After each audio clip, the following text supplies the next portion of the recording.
En 1945, des ouvriers égyptiens ont accidentellement creusé dans une tombe paléochrétienne. À l'intérieur, ils ont trouvé une grande jarre contenant 13 manuscrits reliés en cuir, composés de 48 ouvrages distincts. Pratiquement tous ces ouvrages sont gnostiques, c'est-à-dire qu'ils enseignent le salut par la connaissance mystique.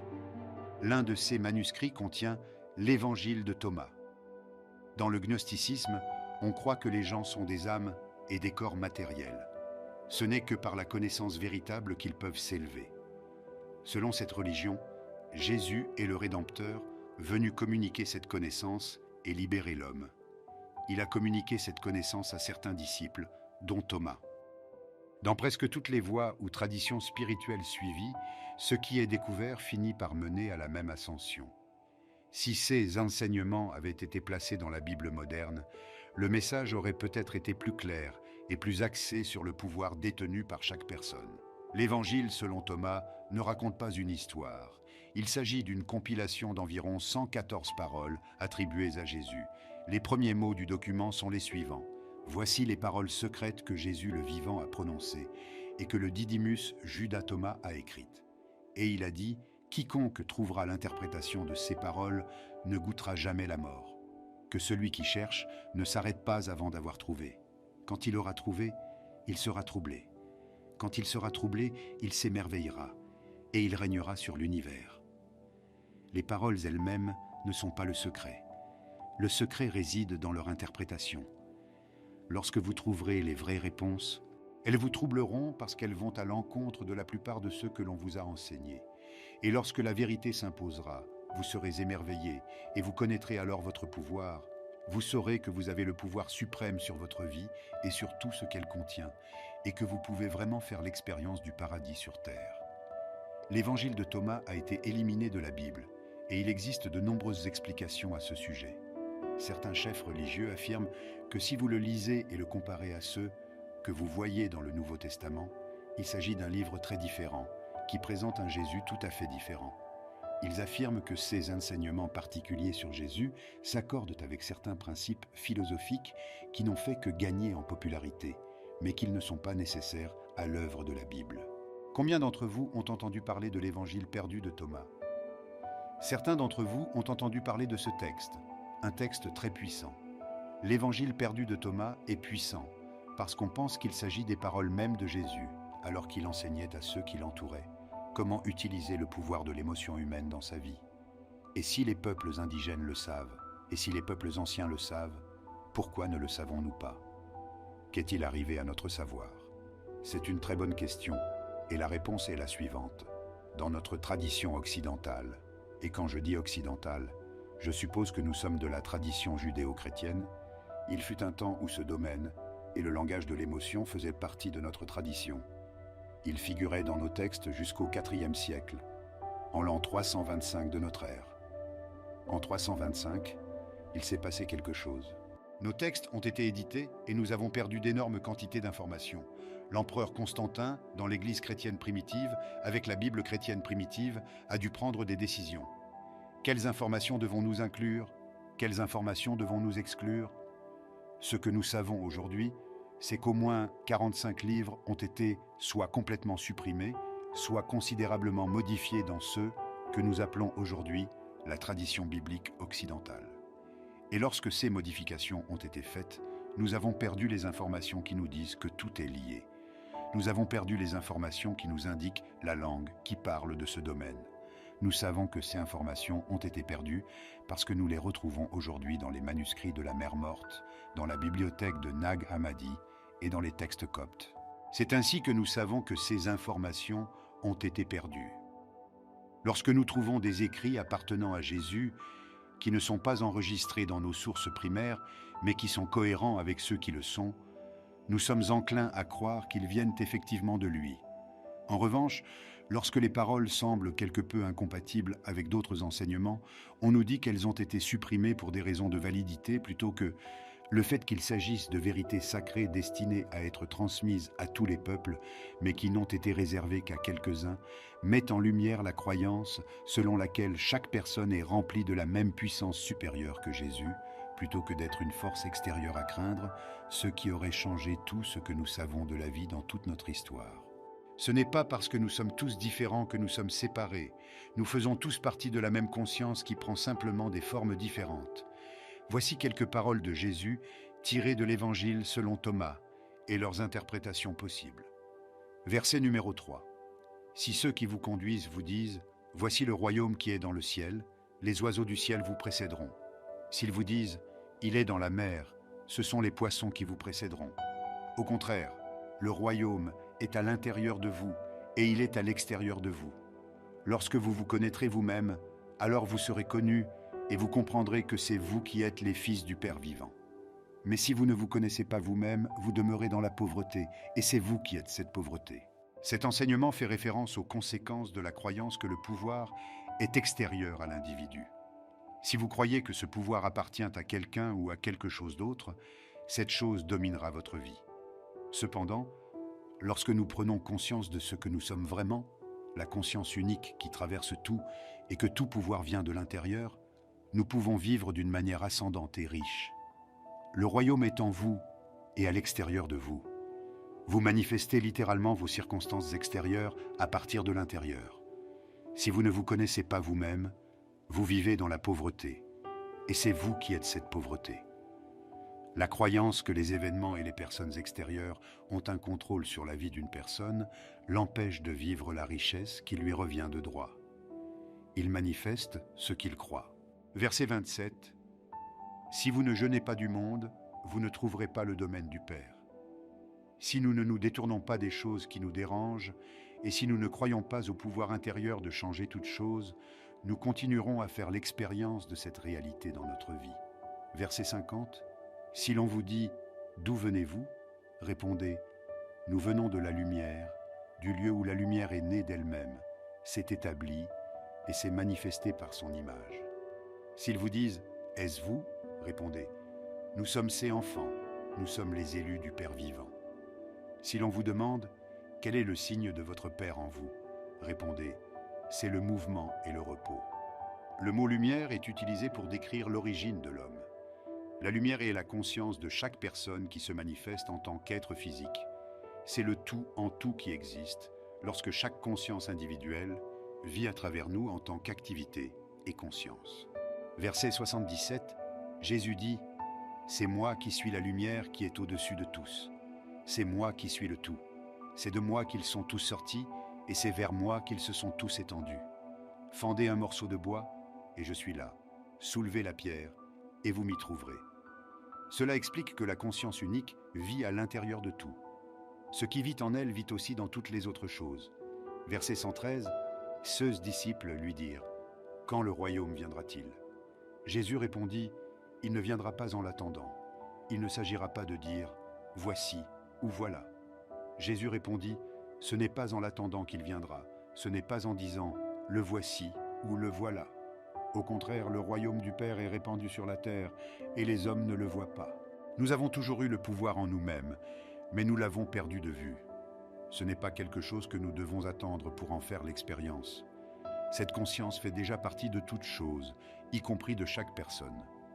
Pour libérer la force de la matrice divine dans nos vies, nous devons d'abord comprendre comment elle fonctionne. Et la science nous dit comment elle fonctionne.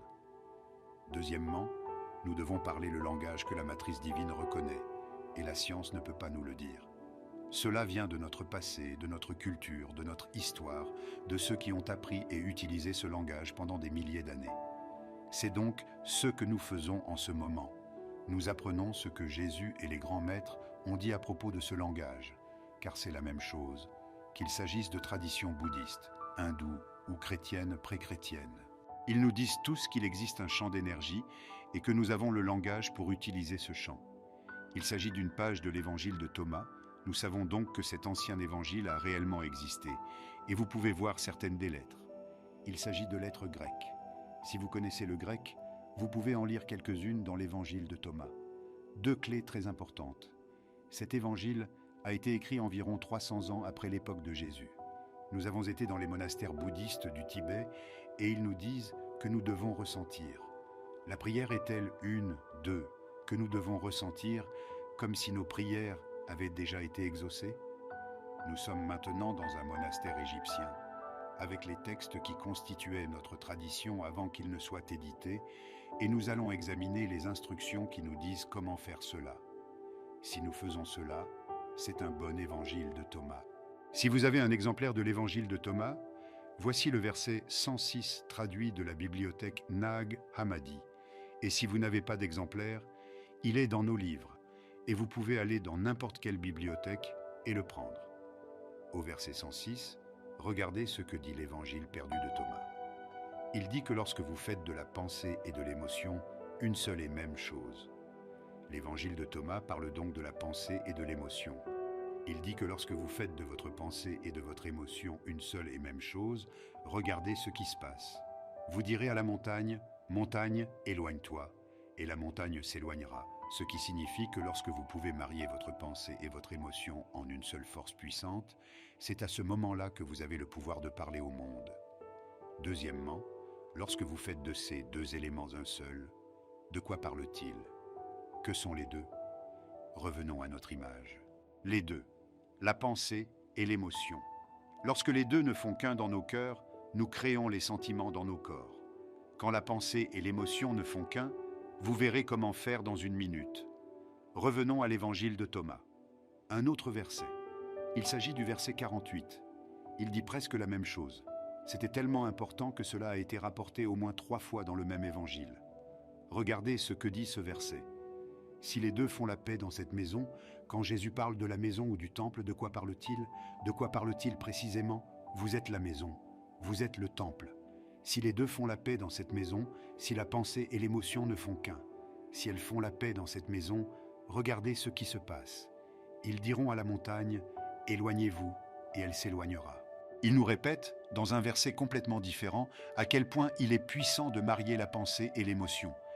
Mais ils ne nous ont toujours pas dit comment. Comment faire? C'est l'élément suivant. Dans la Bible des premiers chrétiens, votre Bible d'aujourd'hui, il y a un passage. Combien d'entre vous ont entendu demander et vous recevrez? L'avez-vous déjà entendu? Demandez et vous recevrez. Vous l'avez entendu. Je connais des gens qui ont demandé et demandé et demandé, et rien ne se passe parce que la demande n'est pas faite avec la voix. On ne demande pas, s'il vous plaît, apportez ceci dans mon monde. Ce n'est pas demander. Pour demander, nous devons nous adresser au chant, à la matrice divine, dans un langage que le chant reconnaît et qui a du sens. Le chant ne reconnaît pas notre voix, il reconnaît le pouvoir de notre cœur. Rappelez-vous ce matin, notre cœur. Nous avons un sentiment qui crée des ondes électriques, des ondes magnétiques. C'est le langage que le chant reconnaît. Ainsi, lorsque vous créez dans votre cœur le sentiment que votre prière est déjà exaucée, cela crée les ondes électriques et magnétiques qui vous apportent cette réponse.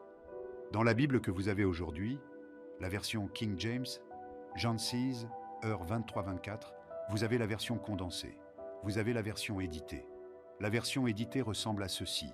Voici la version éditée. Tout ce que vous demanderez au Père en mon nom, il vous le donnera. Jusqu'à présent, vous n'avez rien demandé en mon nom. Ok, demandez et vous recevrez, afin que votre joie soit complète. D'accord, c'est la version éditée. C'est tellement étonnant pour moi, parce qu'ils ont enlevé les 2 phrases qui nous disent « Comment demander ». C'est au IVe siècle, lors de la révision, que ces 2 phrases ont été supprimées. Voulez-vous voir ces 2 phrases originales? Bon, nous allons revenir à l'araméen original et nous allons regarder une nouvelle traduction. Voici l'original en araméen. Il commence. Elle est très similaire. Voici donc la version retraduite avec les parties manquantes. Tout ce que vous avez demandé directement en mon nom vous sera donné. Il est dit, jusqu'à présent, vous ne l'avez pas fait parce que si nous demandons avec notre voix, nous ne l'avons pas fait. Voici la partie qui a été éditée. Voici ce qui a été perdu. Regardez ces 2 phrases très puissantes. Demandez sans motif caché et soyez entourés de votre réponse. Soyez enveloppés par ceux que vous désirez, afin que votre joie soit complète. Regardez ce qu'il dit. Il ne dit pas de prononcer un mot. Il dit d'être entouré, de se sentir entouré. Vous avez l'impression que votre réponse est déjà arrivée. Soyez enveloppés. Si vous voulez la relation parfaite dans votre vie, si vous voulez la guérison dans le corps de vos proches, ressentez que c'est comme si cela s'était déjà produit. Laissez-vous envelopper par ce que vous désirez car c'est à ce moment-là que votre pensée et votre émotion ne font plus qu'un. Vous pensez à la guérison de vos proches et vous ressentez l'amour de cette pensée. Ils ne font plus qu'un, et c'est le langage que ce chant reconnaît. Est-ce que cela a du sens? Êtes-vous d'accord avec cela? Vous allez voir un exemple de cela, un autre exemple ici dans un instant. Demandez sans motif caché. Qu'est-ce que cela signifie, un motif caché? Demandez sans jugement. C'est précisément ce que nous disent les bouddhistes. Demandez sans juger du bien ou du mal, du bon ou du mauvais. Demandez sans l'ego. Demandez avec le cœur. Cela a-t-il un sens pour vous? Est-ce que cela vous aide? Laissez-moi vous donner un exemple. Parce que pour être, s'il est dit être entouré, cela signifie se sentir comme si, se sentir comme si. Si cela vous semble trop religieux parce que c'est tiré de la Bible, nous avons parlé ce matin de Neville, le philosophe Neville, au début du XXe siècle, et de son livre The Power of Awareness, le pouvoir de la conscience. Regardez ce qu'il dit, c'est la même chose. Neville dit « Vous devez faire de votre rêve futur un fait présent maintenant, en assumant le sentiment que votre souhait s'est réalisé, en partant du principe que cela s'est déjà produit. » Voici ce que ces praticiens ont fait avec cette tumeur cancéreuse. Je voudrais m'étendre un peu sur ce point. Lorsque ces praticiens ont guéri la femme atteinte d'une tumeur ce matin, ils n'ont pas jugé que le cancer était mauvais, ou bien. Il n'y a pas eu de jugement. Ils ont accepté cette tumeur comme une possibilité, une des nombreuses possibilités, car dans le monde quantique, tout est possible. Ils n'ont donc pas dit « mauvais cancer, tu dois disparaître, nous allons t'opérer » ou « nous allons t'irradier ». Ils n'ont pas fait ça. Ils ont accepté le cancer tel qu'il était, sans motif caché, sans jugement, et ils ont dit « Maintenant, nous allons choisir une nouvelle réalité en ressentant, en assumant le sentiment comme si la femme était déjà guérie. » Ce qu'ils ont fait, c'est qu'ils ont eu l'impression que la femme était complètement guérie, pleinement habilitée, pleinement capable, que c'était déjà fait. Dans le chant qu'ils utilisaient, Wassa Wassa se traduit approximativement par les mots « déjà fait », Puis, lorsqu'ils s'excitaient, ils disaient « mat, mat, mat », ce qui signifie maintenant, maintenant, maintenant. Pas dans un an, pas dans un mois, pas dans 5 minutes, maintenant, dans le monde quantique, maintenant. Et son corps a répondu. La réalité physique doit répondre au langage qu'elle comprend. Ainsi, dans les traditions bouddhistes, on nous parle de la qualité du sentiment, et dans les traditions judéo-chrétiennes, on nous donne les instructions pour être entouré, enveloppé, pour créer ce sentiment. Et quand vous mettez tout cela ensemble, c'est quelque chose qui se passe dans nos cœurs, pas dans nos esprits. Se sentir comme si la prière était déjà exaucée, sans jugement ni ego, et se sentir à partir du résultat, comme s'il était déjà arrivé. Y a-t-il des pratiquants d'arts martiaux dans cette salle, des experts en karaté? J'ai étudié les arts martiaux quand j'avais 20 ans, un peu plus de 30 ans, 40 et 50 ans. Avez-vous vu des pratiquants d'arts martiaux démontrer leur concentration en brisant un bloc de béton? Avez-vous vu cela? Vous avez tous déjà vu cela, n'est-ce pas? Bon, voici le secret. Voici le secret pour casser ce bloc. Lorsque l'artiste martial se concentre sur le bloc, la dernière chose à laquelle il pense est que sa main va frapper le bloc. Car s'il y pense, il sait que cela va faire mal. Il se concentre donc sur ce qui se passe après que sa main a traversé le bloc, comme si cela s'était déjà produit. Ils se concentrent sur un endroit situé sous le bloc et ressentent la sensation comme si leur main se trouvait déjà à cet endroit. C'est une métaphore, un équivalent de ce que nous faisons avec le pouvoir de l'émotion, se sentir comme si l'expérience avait déjà eu lieu. L'évangile de Thomas représente notre connexion à la conscience et à tout ce qui estimated, c'est la connaissance qui libère l'homme. Si une personne ne fait pas l'expérience de cette conscience supérieure, elle se croit séparée, seule et simplement victime des circonstances. Pour se libérer de toute réalité manifestée qui ne sert pas les désirs d'une personne, la fausse image du moi doit être remplacée par la véritable connaissance de qui et de ce que nous sommes tous et du pouvoir que nous possédons tous. Vous.